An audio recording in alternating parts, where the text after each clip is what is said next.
अंदर कभी कोई किसी को इन्फेक्शन का खतरा ना हो, और हमारे जो डॉक्टर्स सीनियर डॉक्टर्स जो आए हैं और उनके साथ जो टीम्स भी आई हैं वो इस लेवल के हों कि जो दुनिया के मार्केट के ये तीनों चीज़ों का की उपलब्धि होगी। अब इन सब चीज़ों को जुटा के यही कर रहे हैं कि पेशेंट की जो सबसे बढ़िया ट्रीटमेंट हो सकती है अब नोएडा में और आसपास की सारे यूपी में, और इवन जहाँ से भी लोग आएंगे उनकी पूरी सेवा होगी। सो हमारा लक्ष्य ये होता है कि सबसे बढ़िया ट्रीटमेंट एट अफोर्डेबल कॉस्ट। तो ये हमारी फिलॉसफी है, जिसको हमने एक ही सेंटेंस में दिया हुआ है कि हर जान अनमोल। आप देखेंगे तो यहाँ पे इंडियन रिलीजन ने जो वे ऑफ लाइफ बनाया है उस पर सब जो भी अपने पेशेंट्स की अपनी सेहत की जो कामनाएं चाहेंगे या ब्लेसिंग चाहेंगे वो वहाँ पे वो धागा बांधते हैं और ये ब्लेसिंग देते हैं, चाहे किसी भी धर्म के हो, सो दैट हर एक को ये फीलिंग हो कि यही नहीं कि डॉक्टर भी कर रहे हैं पर ऑल्सो मतलब ये जो है ब्लेसिंग्स भी हैं ऊपर से हर रिलीजन की। सो ये मतलब भेदभाव कुछ नहीं है यहाँ पे, इसीलिए ये चाहते हैं कि हर एक को ऐसी फीलिंग हो कि हम एक मेडिकल मंदिर में पहुँच गए। ठीक है ना? तो अब काम शुरू हो गया पूरी तरीके से। हार्ट सर्जरी भी सबसे कॉम्प्लिकेटेड हार्ट सर्जरी भी शुरू हो गई, 4 तो ऑलरेडी कर चुके हैं, और कैंसर की ट्रीटमेंट भी शुरू हो गई, न्यूरो सर्जरी की भी हो गई, यूरोलॉजी की भी हो गई। तो सब स्पेशलिटीज जो हैं अब मौजूद हैं और काम पूरी तरह से आज चालू है। और आज हमने सोचा कि दिवाली और धनतेरस का उत्सव है तो सारी ब्लेसिंग लेनी जाए। अच्छा, अनऑफिशियली तो पहले चालू कर दिया था आपने? नहीं, पहले हर वक्त कमीशनिंग होती है। अच्छा। कमीशनिंग में प्रोसीजर होते हैं, पेशेंट्स की ठीक पूरी सर्विसेज दी जाती हैं, पर ये भी होता है कि सारा सिस्टम सेट हो गया है। क्योंकि सिस्टम शुरू होता है कि पेशेंट जब आए जो भी तकलीफ में हो उसकी डायग्नोसिस हो, उसकी ट्रीटमेंट हो, और उसका फिर जो जैसे जब घर भी जाए तो उनकी पूरी इंस्ट्रक्शन उनको मिले कि कैसे अपनी ज़िंदगी निकालनी है या कैसे दवाइयाँ लेनी है, और फिजियोथेरेपी भी कई लोगों को चाहिए होती है, उसकी भी उपलब्धि हो। तो सारा कुछ काम हो रहा था। इसीलिए अब इसकी फॉर्मल इनॉग्रेशन अभी कराएंगे, पर आज के दिन मतलब हमने जो ऊपर से ब्लेसिंग लेके ये काम चालू कर दिया। अब ये कहेंगे फुल्ली ऑपरेटेड हो गया? बिल्कुल सब कुछ तैयार है। डॉक्टर साहब आपकी बात पूरी होगी, मैं सवाल पूछूं? बिल्कुल, इसीलिए तो हम आपके सामने नहीं कहना चाहता। हमारे पंकज सानी जी हैं जो ग्रुप CEO हैं, वो सब का ध्यान रखते हैं, सब सारी फैसिलिटीज़ का कि कैसे सब क्वालिटी चल रही है, कैसा सब कुछ यही सवाल है। चलिए अच्छा है, दोनों से ही सवाल है कि आमतौर पे ये समझा जाता है कि मेदांता हॉस्पिटल बहुत अच्छा है, नो डाउट, लेकिन एक हाई क्लास के लिए ही माना जाता है। आपकी तरफ से यहाँ नोएडा में कोई चैरिटी का या गरीबों के लिए कुछ ऐसा यहाँ पे प्लानिंग है कि भाई उनको भी इलाज यहाँ पे मिल सकेगा? या आयुष्मान उसके अंदर आते थे? एक पूरी बात पूरी कि मैंने जैसे आपको बताया कि हमारी एक ही फिलॉसफी है, हर जान अनमोल, उसमें चाहे अमीर हो चाहे गरीब हो, कोशिश करी जाती है कि सबकी सेवा करते हैं।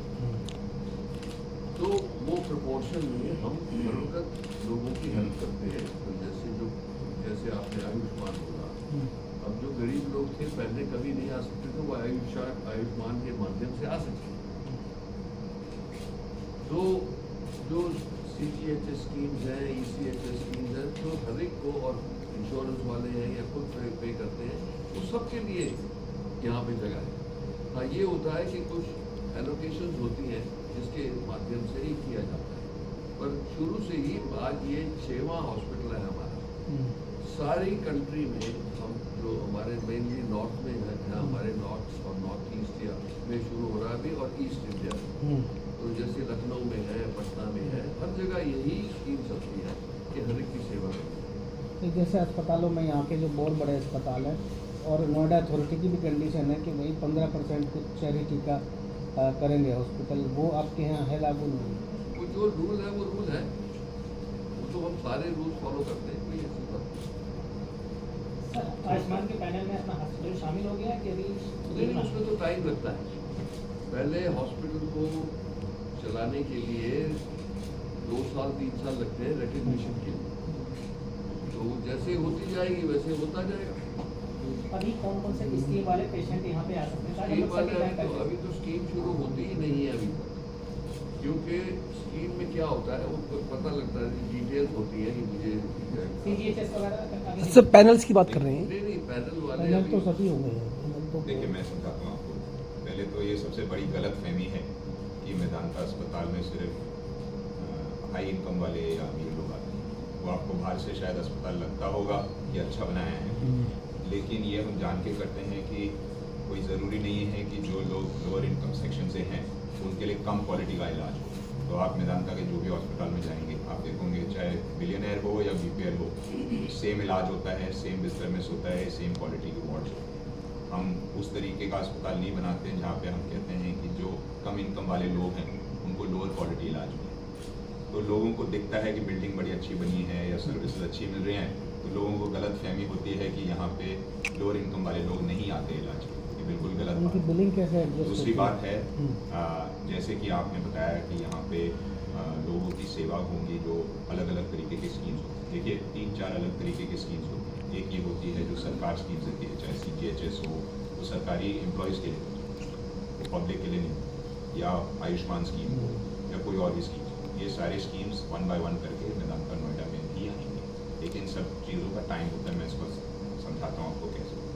दूसरी बात यह है कि जो अलग तरीके की स्कीम्स है, जो लोग स्कीम्स में शामिल नहीं हैं, उसके लिए मेदांता फाउंडेशन हमारी जो CSR आर्म है वो हमारे लिए एक स्पेशल लाइफ प्रोग्राम करती है जहाँ लोग अप्लाई कर सकते हैं, और हम भी और बाकी NGOs भी होते हैं, सब लोग हेल्प करते हैं। कुछ NGOs कंपनीज़ के होते हैं, जैसे ऑल इंडिया एक एग्जांपल हो गया, वो कैंसर में बहुत इलाज करता है, हमारे लिए नहीं सारे अस्पतालों को।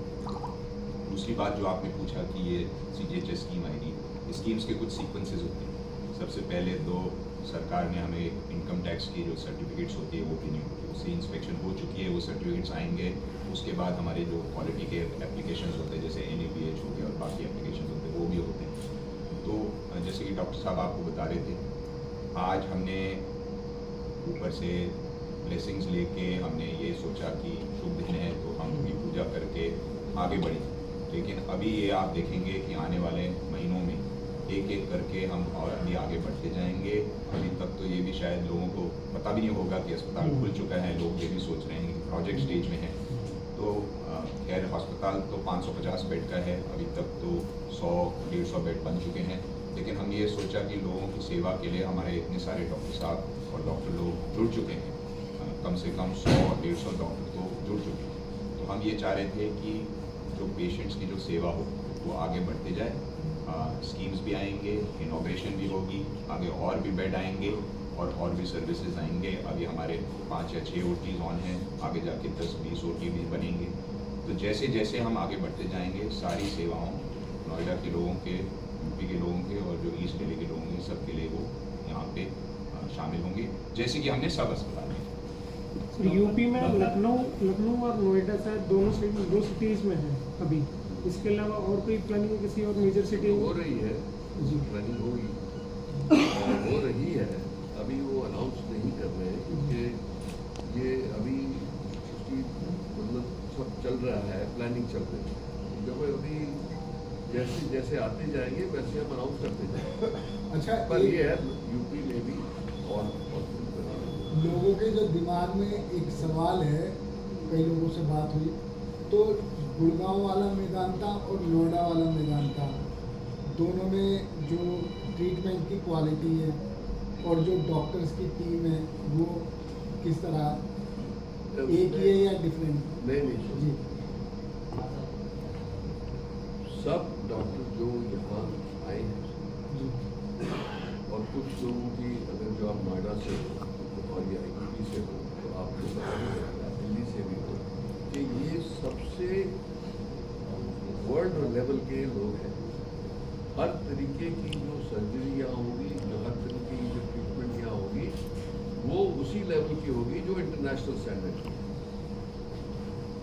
तो इसीलिए ये जैसे बता रहे थे सानी साहब कि ये इम्प्रेशन नहीं होना चाहिए कि मैदान सबसे महंगा है, क्योंकि बिल्डिंग बढ़िया है, हर चीज़ अच्छी है, डॉक्टर सब उच्च मार्ग के हैं, पर उनके लिए भी डॉक्टर्स को दुनिया से बेंचमार्क कर सकते हो, और उनकी फीलिंग भी यही है कि सेवा भाव होना चाहिए, तभी वो यहाँ पे सब आए। जी ये वेदांता की ये फिलॉसफी है जिसको उन्होंने भी अपनाया है, तभी उन्होंने ज्वाइन किया। सो आने वाले टाइम में आपको और स्पष्ट होगा, जी पर जो सेवाएं हैं, इक्विपमेंट है, फिजिकल स्ट्रक्चर है, एयर सर्कुलेशन क्वालिटी है, इन्फेक्शन कंट्रोल, सब चीज़ वही है। ये दोनों के मिरर है।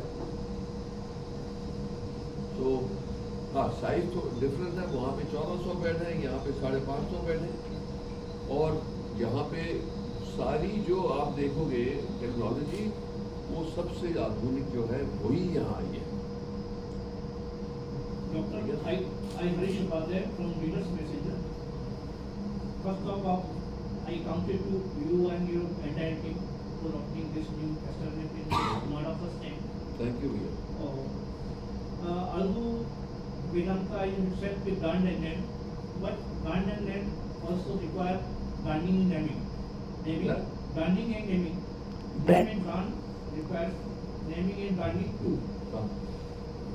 So I came to know, your institution opened on 1st August 2025. So what is the response since then?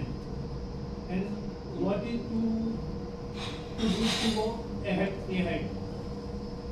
Response जो अभी तक हाँ, अब एक तक है, अगस्त से 2025। नहीं, आप ये सोचेंगे कि बिना अभी हमने अनाउंस नहीं किया है, आज पहला दिन है जो आप लोगों से संपर्क हो रहा है, तो आप ये मैसेज ले जाएंगे कि भाई यहाँ पूरी सर्विसेज आपको उपलब्धि हो गई है, ठीक है। तो अभी तक एक्सपीरियंस जो पेशेंट्स, जैसे मैंने बताया कि हार्ट सर्जरी शुरू हुई, सब घर चले गए, जो ब्रेन की सर्जरीज हुई हैं, जो कैंसर की ट्रीटमेंट हुई है, वो सब अच्छे तरीके से हो रही है, पेशेंट्स को पूरी सेटिस्फैक्शन है, और वो वर्ड ऑफ माउथ जिसको कहते हैं उससे ही सुन के आ रहे हैं अभी। पर आप लोगों को तो इससे आज संपर्क हुआ, और आपसे धन्यवाद कि आप लोग सब आए हैं। तो इसलिए ये जो मैसेज है आप भेजेंगे कि जो बातें बताई गई सानी ने और मैंने बताई हैं, वही मैसेज है। और कोई सवाल है तो पूछो प्लीज। सर ट्रांसप्लांट के कौन सी ब्रांचें अपनी भविष्य में शुरुआत होंगी? यहाँ पे लिवर होगा, किडनी होगा, लंग ट्रांसप्लांट होगा, हार्ट ट्रांसप्लांट होगा, सारी चीज़ें यहाँ लंग पे। ट्रांसप्लांट होने लगता है कि पहला ब्रांच होगी जो आपकी नॉर्थ इंडिया में एक का पहला होगा क्या? गुड़गांव में ट्रांसप्लांट के लिए नॉर्थ इंडिया में? नहीं, अच्छा। गुड़गांव में ऑलरेडी 2 साल से ट्रांसप्लांट चल रहे हैं। हार्ट ट्रांसप्लांट भी है, एलवैट भी है, BMT, बोन मैरो ट्रांसप्लांट, वो तो बहुत ही ज़रूरी है, खास करके बच्चों के लिए और जिन लोगों को कैंसर रिलैप्स वगैरह होता है उनके लिए। सो BMT भी है, वो सारी फैसिलिटीज़ यहाँ हैं। और जो आप देखेंगे कि जिन डॉक्टर ने यहाँ ज्वाइन किया है वो सबसे उच्च मार्के के हैं, ये नहीं कि कोई कॉम्प्रोमाइज है, वो आप लोगों को पूरा विश्वास होना चाहिए। ट्रांसप्लांट वाली जो ब्रांचेस हैं कब से शुरू हो जाएंगी?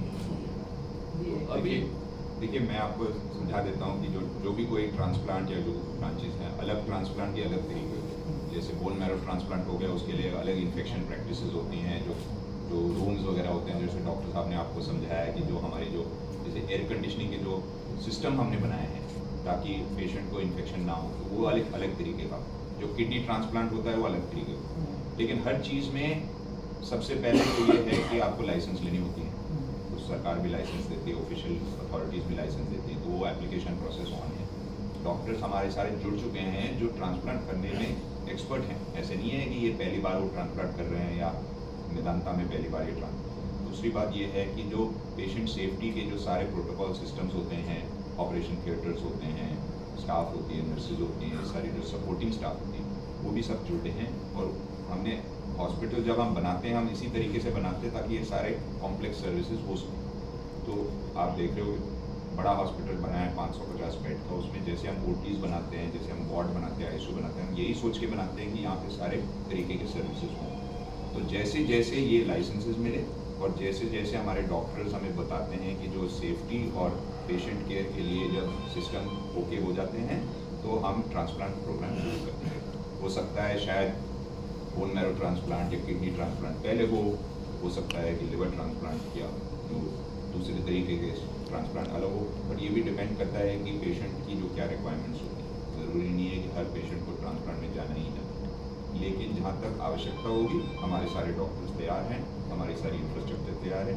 जैसे जैसे हमारे सिस्टम्स ऑन हो जाएंगे ये हम आगे करते हैं। Sir, how long time will you take implementing CGHS, यार इसलिए इन्होंने आपको पूरा सिस्टम समझाया है कि सबसे पहले इनकम टैक्स की वो सर्टिफिकेट मिलता है, वो इंस्पेक्शन हो गई है, उसका सर्टिफिकेट मिलेगा, फिर आप लोग अप्लाई कर सकते हो डिफरेंट जो स्कीम्स हैं उसके लिए। और कॉर्पोरेट टाइप वगैरह भी है वो उसी से, तो पब्लिक जो सर्विसेज तो अवेलेबल हैं, पर जो आप बात पूछ रहे हो कि स्कीम्स के बारे में वो सिक्वेंशली होती है। उसके लिए हर एक की अपनी इंस्पेक्शन होती है, अपनी ऑथराइजेशन मिलती है। वही यहाँ हो रहा है कि अभी पहले जो प्री रेक्विजिट जो है उसके लिए किया जा रहा है, उसके बाद ये सब सिक्वेंशली होगा। अनुमानित कितना समय लग जाएगा? है जी? अनुमानित कितना समय लग सकता है इस प्रोसीजर? देखिए मैं आपको समझा देता हूँ। नहीं, अभी ये- तक कम से कम 50 association schemes contracts already Medanta Noida sign कर चुका है, उसमें यूपी पुलिस भी शामिल है। बट ये है कि हर एजेंसी के अपने अपने रूल्स होते हैं और हर एजेंसी के अपने अपने सिस्टम होते हैं।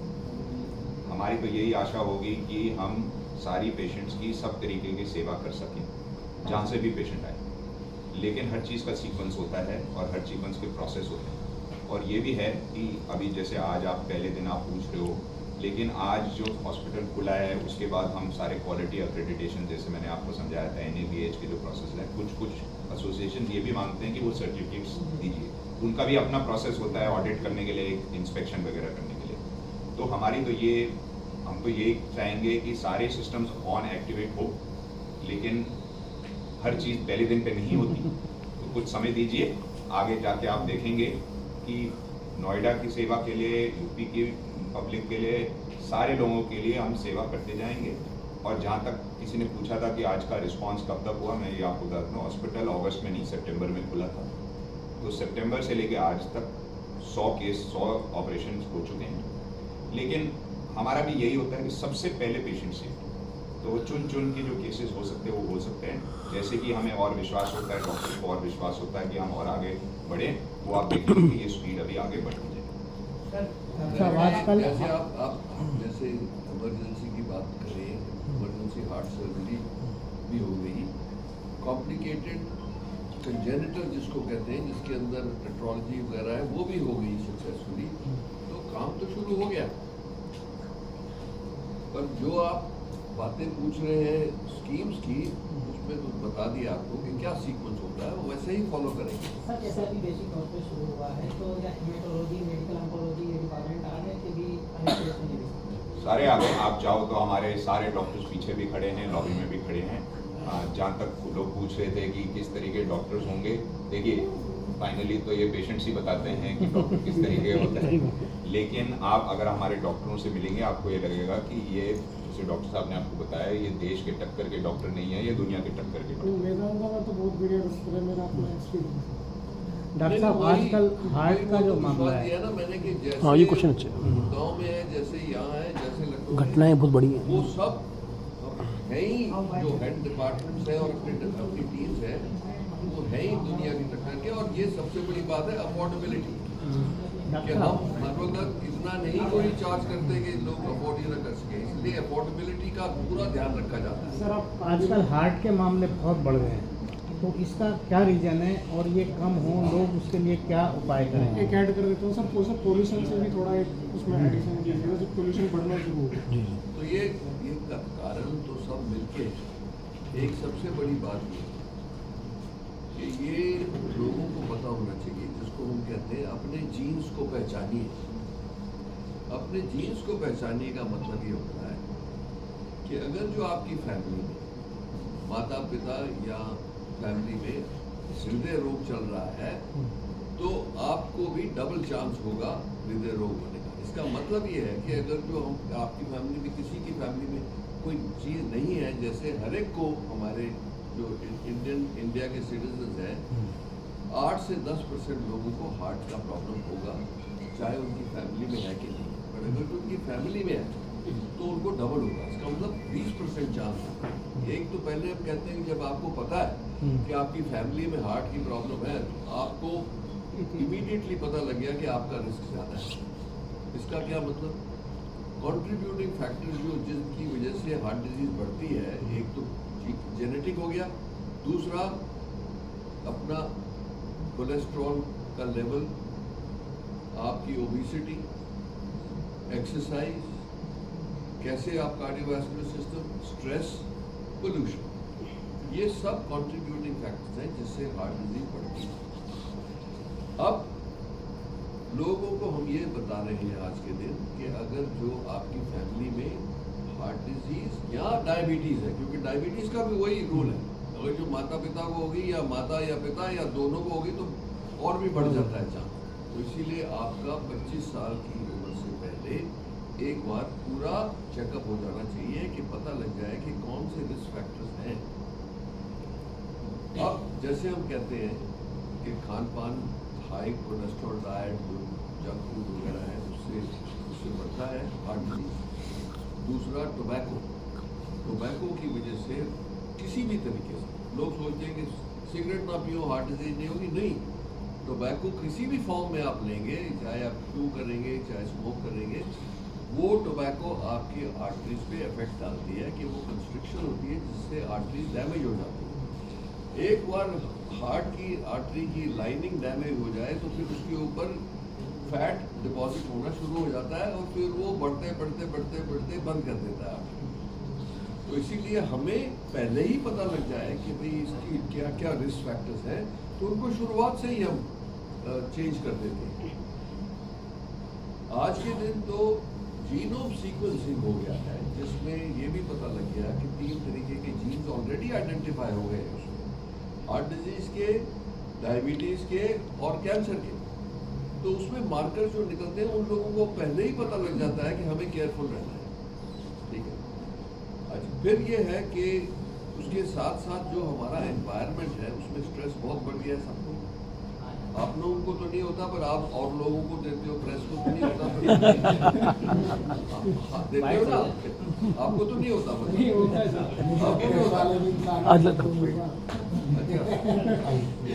तो इसीलिए ये आप सारे युवा तकलीफ में आ रहे हैं और इनको ये इसीलिए हम कहते हैं कि अगर जो आपकी फैमिली में 30 साल की उम्र तक आपका सबका चेकअप हो जाना चाहिए, अगर जो फैमिली में हार्ट डिजीज और डायबिटीज़ है तो 25 साल पे ही हो जाना चाहिए। उसके बाद डॉक्टर आपको गाइड कर सकता है कि क्या किस तरीके से अपनी ज़िंदगी बिताई जाए। अगर जो एक बार वार्निंग मिल जाए और आप तवज्जो दोगे तो हार्ट डिजीज या कैंसर या डायबिटीज़ होने का चांस बहुत कम हो जाए। हाइपरटेंशन तो सबसे खतरनाक है, मुझे पता ही नहीं। हाइपरटेंशन का हमने एक स्टडी करी थी कि 10,000 एग्जेक्टिव्स की हमने चेकअप जो किया उसमें पता लगा कि 26% को हाई ब्लड प्रेशर है जो उनको पता ही नहीं। और उससे क्या होता है, हाई ब्लड प्रेशर से हर एक जो बॉडी का अंग है उस पर अफेक्ट पड़ता है। Kidney failure, stroke, heart failure, cornea artery, ये सब उसी वो कंट्रीब्यूट करता है। तो इसीलिए पर वो सब पता लग जाएगा ना, यही तो मैं आपको बता रहा हूँ कि अल्टीमेटली हर एक को जिसको अपना कुछ फिगर है कि मैं सेहतमंद रहूँ और अपनी डिजीज फ्री, क्योंकि हमारा क्या प्रयास है कि आप लोग जिंदा रहें, हेल्थी रहें। लंबी उम्र हो पर हेल्थी उम्र हो। ये फायदा नहीं है कि मतलब एजेड होके अगर जो अपाहिज हो जाए तो कोई फायदा नहीं सर, ये भी तो होता। धारणा है कि कोविड के बाद जो है ये ज़्यादा लोग ज़्यादा मतलब कोविड ने कई लोगों को अफेक्ट किया, वो है। पर एनीवे अब क्वेश्चन ये है कि हमें अपनी जिंदगी कैसे निकालनी है और क्या आज के दिन में हमारे पास साधन है मेडिसिन में जिससे हम डायग्नोज कर सकते हैं। तो मैंने वो बताया आपको कि हमारे पास कई टेस्ट हैं जिससे हम ये पक्का पता कर सकते हैं कि किसका कितना रिस्क है और उसको अपनी लाइफ कैसे बताना है। ठीक है ना।